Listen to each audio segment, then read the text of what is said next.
Shalom, amigos e amigas do Ensinando de Sião. Nós estamos aqui gravando este vídeo aqui do estúdio do Ministério Ensinando de Sião de Belo Horizonte. E hoje nós vamos abordar um tema muito gostoso, muito interessante, muito importante. É a pergunta: Deus tem uma dieta para nós? Ou seja, Deus tem uma dieta para você? Eu posso começar afirmando tudo isso, não é? E você deve estar perguntando, mas o que tem eu a ver? Eu não sou judeu, eu preciso obedecer às regras alimentares? Eu diria para você que essa é uma lei universal. O Senhor Deus, Criador dos céus, da terra, o Senhor que criou os animais, o homem à sua imagem e semelhança, você acha que Deus não daria um cardápio para nós? Com certeza que sim. Então você vai ficar até o final do vídeo e você vai ver que delícia, que gostoso é saber a palavra de Deus, usufruir dela. E vocês vão ver também até o final do vídeo que guardar as leis alimentares não é uma questão só de saúde, não. É uma questão espiritual e até mental, porque nós vamos aprender a separar os alimentos puros dos impuros, e isso vai nos levar a fazer uma analogia com a nossa vida espiritual. O que contamina o nosso espírito e aquilo que não contamina o nosso espírito. Então nós vamos começar aqui dizendo para você que Deus criou o homem como um ser pneuma, psicossomático. O homem é composto de espírito, alma e corpo, e nós vamos ver através de 1 Tessalonicenses que Deus diz claramente que devemos permanecer irrepreensíveis até a vinda do nosso Senhor Jesus Cristo, Yeshua HaMashiach, e conservando o nosso corpo, a nossa alma e nosso espírito. Isso significa que hoje nós vamos tratar do corpo, porque eles têm que estar também separados para Deus. Então vocês vão ver que a lei alimentares ela vai falar sobretudo da nossa saúde do corpo, a saúde física, mas também a saúde emocional e a saúde espiritual. Então vamos ver. Olha, nós vamos fazer o seguinte, nós vamos começar falando para vocês o que era permitido por Deus antes do dilúvio, tá bom? Então, antes do dilúvio, o homem podia comer ervas, está lá em Gênesis 1, 29, 2, 15. Então, ele podia comer qualquer tipo de ervas, aí inclui as folhas verdes, as verduras, as rasteiras, como alface, o repolho, a couve-flor, comia à vontade. E também as ervas de temperos, não é? Como o hortelã, como o orégano, como a curcumina, do açafrão, etc. Outra classe que o homem podia comer antes do dilúvio eram as sementes dos frutos, como o girassol, hoje aqui aqui a quinoa, o arroz, o feijão, o trigo. O homem podia comer essas sementes.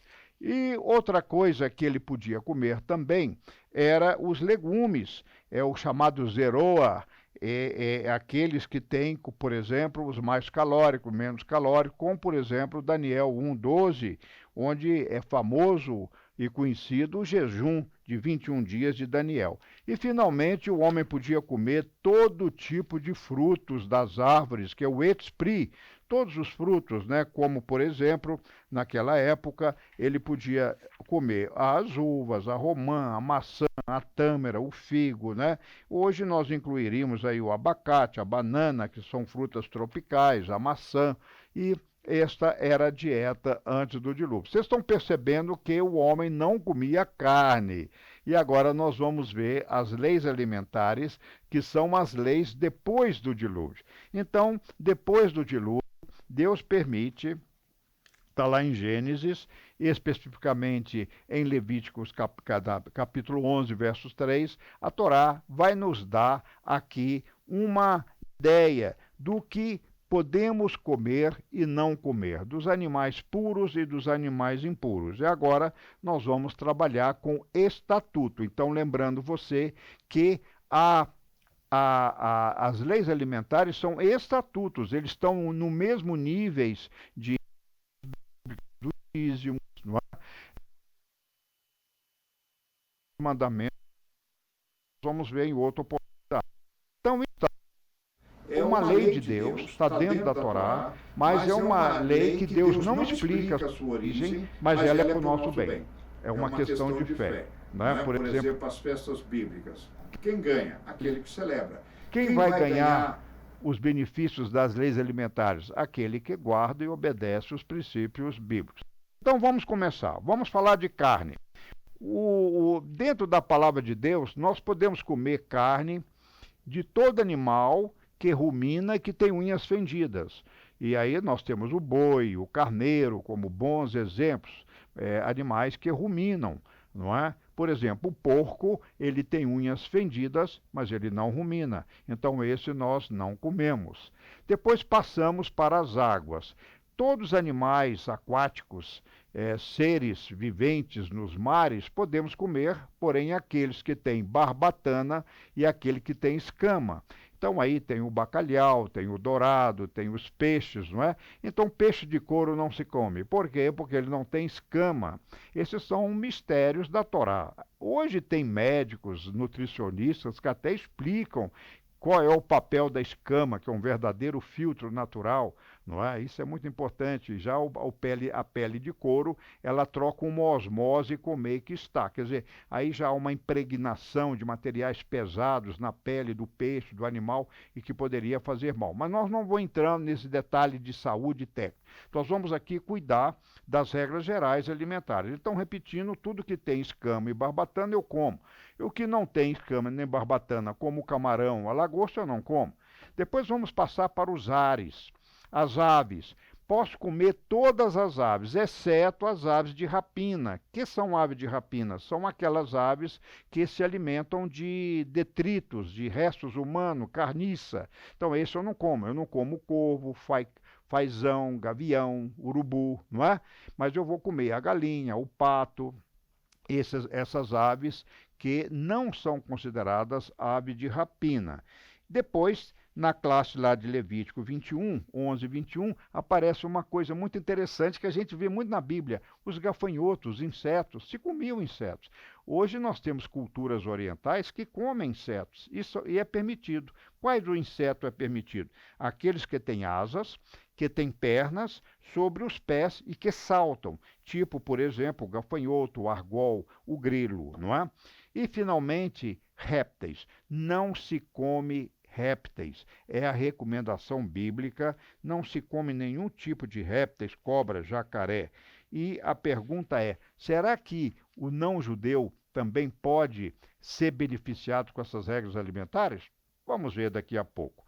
Bom, falando sobre alimentos, então, nós falamos antes do dilúvio, depois do dilúvio, e agora eu quero quebrar um mito aqui. É o mito que se diz o seguinte, será que nós podemos comer gordura?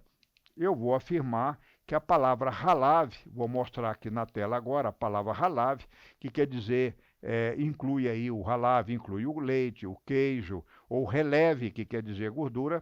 Essa gordura era queimada juntamente com os rins, o fígado, as vísceras do animal, pelo sacerdote, quando se oferecia sacrifício no templo. A gordura sim, é a melhor parte do animal, é a parte mais saborosa da carne, toda carne que tem gordura é uma carne mais saborosa, e se pode comer sim. Essas leis existem há 300 anos, e nós podemos dizer, é um herbívoro, vocês já notaram isso? Todo animal de ruminar, ele vai trazer uma boa digestão, uma absorção, seria uma carne mais limpa e mais rica, como é a carne, por exemplo, do cordeiro. Você sabia que o cordeiro é uma das melhores carnes mais saudáveis para a nossa saúde? Bom, agora, quanto à Bíblia, comer gordura ou não comer, há controvérsia no meio dos nutricionistas, aí daqueles especialistas em nutrição, eles vão colocar restrição à gordura. A Bíblia permite comer a gordura. Ela podia ser comida, está lá no Salmo 63, por exemplo. Eu gosto de Isaías 55, 2. Isaías 52 diz o seguinte, comei o que é bom, deletai-vos com a gordura. Então nós não podemos negar que a gordura é boa. É uma gordura saturada, mas ela é boa. Nós vamos ver daqui a pouco que é uma gordura que você pode comer. Evidentemente, tudo que nós estamos falando vai exigir moderação. Muito bem. Qual é a conclusão que nós chegamos? A conclusão que nós chegamos é que o carboidrato a Bíblia não cita, vocês estão vendo? Exceto o pão, o trigo, ela vai ressaltar mais as ervas, os verdes, os vegetais e os animais que nós enumeramos aí. Bom, sobre o tipo de gordura, eu só quero mostrar que a gordura monoinsaturada, ela é bíblica, é uma gordura boa.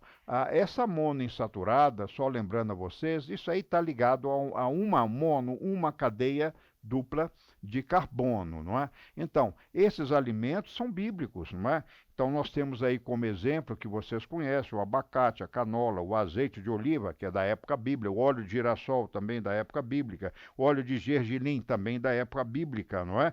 Óleo de amendoim, esses são gorduras monoinsaturadas que são boas, são benéficas para nós. Também temos as gorduras poliinsaturadas. Qual é a diferença dela para mono? O nome já diz, poli, mais de uma cadeia dupla de carbono, e isso é muito importante. Os peixes, por exemplo, o ômega 3, a soja, os grãos, elas estão essas gorduras poliinsaturadas, normalmente, e a monoinsaturada, elas estão em estado líquido na temperatura ambiente. Mas nós temos a gordura trans hoje em dia, e a gordura trans não é uma gordura recomendada na Bíblia, aliás, nem existia. Não é? Porque a gordura trans, primeiro, ela é prejudicial, porque elas são encontradas em produtos industrializados após um processo de hidrogenação de óleos vegetais. É o caso da margarina, é o caso do sorvete, que são gorduras trans. Essas gorduras trans não são recomendadas. Porém, a gordura saturada, embora haja controvérsia, mas pela Bíblia são gorduras recomendadas. É a gordura que nós vamos encontrar na temperatura ambiente, normalmente ela é sólida, e pode ser encontrada nos óleos derivados de coco, óleo de algodão, óleo de palma, as carnes gordurosas e laticínios em geral. Bom, aí vem aquela pergunta, mas e o colesterol, como é que fica? Olha, hoje nós sabemos, não é, que o colesterol é o óleo do motor. Ele é o óleo do nosso corpo. Através dele é que a membrana de nossas células, elas facilitam, elas têm uma facilidade de troca de substância, que é a chamada osmose, não é? E depois também, nós sabemos hoje que o colesterol é muito importante, porque ele é a matéria-prima para a produção de hormônios, e isso ele vai proteger os nervos e ajuda na troca de informações entre os neurônios e o cérebro. Também existe dentro do colesterol o HDL, que é o bom colesterol, e o LDH, que é o mau colesterol. E por curiosidade, quem está me assistindo gosta de acompanhar o seu exame de sangue, e você pode pegar uma relação interessante, o colesterol total dividido pelo HDL, que é o bom colesterol, se ele der menor de 4,5, você está numa fase boa. Então, vem aí uma recomendação, né, de comidas bíblicas que aumenta o colesterol bom, como o peixe, como a castanha, como a aveia, como o azeite, né, tão usado no Antigo Testamento. Bom, então até aqui o homem com essa dieta vivia o quê? 969 anos, o caso de Matusalém, Adão viveu 930, Lameque 767, Noé 950, e na época de Davi para cá o homem passou a viver 120 anos e depois 70, 80, e agora nós estamos vendo um aumento da idade do ser humano através da qualidade de vida, da alimentação. E nós devemos evitar os carboidratos. Na época o trigo era trigo integral, era muito saudável, né? O trigo, e nós devemos, claro, evitar o açúcar, porque na época não havia açúcar, mas havia o mel.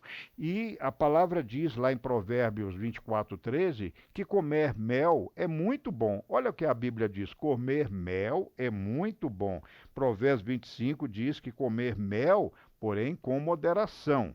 E depois também comer, Isaías 7:15 fala comer mel, manteiga e mel. Então nós estamos vendo que a Bíblia ela é muito sábia. Até os probióticos você vai encontrar na Bíblia, como por exemplo a coalhada. Lembra quando Abraão comeu com com aqueles 3 homens, né, que é chamado de anjos, que apareceram a Abraão, ele se viu coalhada. Não é? Então a coalhada é um excelente probiótico para a flora intestinal e também os prebióticos, ou seja, são aqueles alimentos que vão alimentar as bactérias do nosso intestino, como por exemplo o caso do polvilho doce, que já existia naquela época também, não é? Ou a banana verde, por exemplo. Bom, esse polvilho doce, estou dizendo a função de polvilho, não é? Evidentemente, eu estou complementando o estudo que os probióticos existem na Bíblia, evidentemente também eu não sei falar quais seriam esses elementos. A banana verde não existia naquela região do Oriente Médio, mas havia outros tipos de fermentos e outras farinhas, não é, que poderiam fazer o papel do polvilho. Muito bem, então o mais recomendado óleo na Bíblia é a primeira prensa, é o azeite, ou seja, o azeite mais puro, é aquele que é feito com menor pressão, naquela prensa antiga que era da época bíblica. Os vinhos e sucos, também a Bíblia nos endossa aí os bons vinhos, né? Então há palavras em hebraico para o bom vinho e há palavras para suco de uva. No hebraico o tirosh é o suco e o ain, e ain é o vinho bom. Então fica aí a nossa dica para que você tenha uma alimentação saudável. E eu encerro com o Cântico de Moisés, que diz o seguinte: frutos do campo, mel das rochas, azeite, coalhada, leite de ovelhas, gorduras dos cordeiros, trigo e vinho, é uma excelente alimentação. Então, agora eu encerro com vocês. Haveria uma gastronomia divina? Claro que sim, pelo que vocês viram, e eu encerro dizendo que saber usar, esse é o segredo, saber usar com arte de preparar alimentos saudáveis que possam alegrar sempre os nossos olhos e que o sabor nunca mais saia de nossa memória. Que Deus o abençoe com essa palavra e faça bom uso da dieta bíblica e saudável para que, aprendendo a comer, possamos também estar separados, santificados no nosso corpo, lembrando, fazendo uma analogia de Levítico 11, que tudo isso é para separar o puro do impuro. Assim também vamos aprender, se separa o bem material do corpo, que come e não come, nós podemos separar o que entra em nossa mente, o que não entra, aquilo que contamina o nosso espírito e não contamina. Shalom, shalom, até o próximo vídeo.